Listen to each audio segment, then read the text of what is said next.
كفتة البانيه طبعا عملنا الجزء الاولاني لما حمرنا كفتة البانيه. النهارده بقى هنعملها في الفرن زي بتاعة الحياتي بالظبط. بسم الله ما شاء الله، طبعا شكلها بيتكلم عن نفسه زي ما انتم شايفينها. وعملنا معاها كاتشب بيتي، وقلت لكم ان انا كنت جايبه صدر بانيه كامل على بعضه زي ما انتم شايفين كده في الفيديو.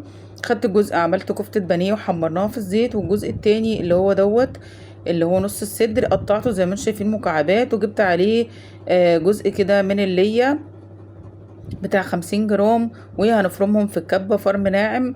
وبعد ما نفرمهم فرم ناعم هقوم فرمة بصلاية متوسطة فرم ناعم برضو. بصوا بقى شكلها كده، فرمتها فرم ناعم جدا. ده شكلها بعد ما ضفت عليها الدهن بتاع اللحمة او اللية، وهي حطيت عليها بصلاية وفرمتها ناعم برضو. وهي حطيت عليها هنا ربطة كزبرة. بحب انا الكزبره، مش بحب البقدونس. حطيت برضو منها ربطه بعد ما فرمتها كويس جدا مع قرن فلفل بارد. وبعد كده حطيت البهارات، فلفل اسود وسبع بهارات وشويه ملح وشويه بهارات فراخ. وحطيت معلقه من النشا ومعلقتين من البقسماط المفروم وربع معلقه من البيكنج باودر. وقلبت كل الكلام ده مع بعضه ودمجته كويس جدا. وبعد كده هنصبعها زي كفتة الحاتي بالظبط، بس احنا بتفرق انها كفتة بانيه بدل ما هي كفتة لحمة.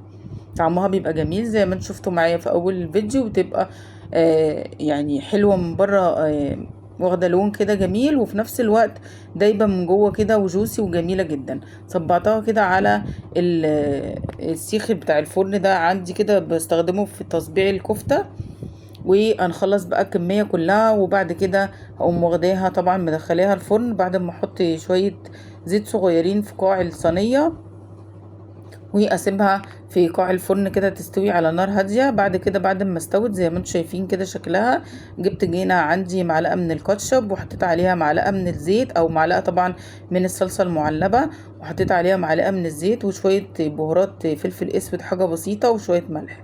وبعد كده زي ما انتم شايفين بعمل كده ادهنها او ادهن الكفته من بره كده بنفس الطريقه زي ما انتم شايفين في الفيديو. وبعد كده بدخلها تحت الشوايه لحد ما تاخد لون.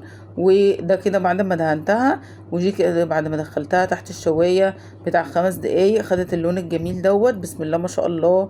وبعد كده غرفناها مع بقيه الاكل اللي احنا كنا عاملينه في فيديو قبل كده.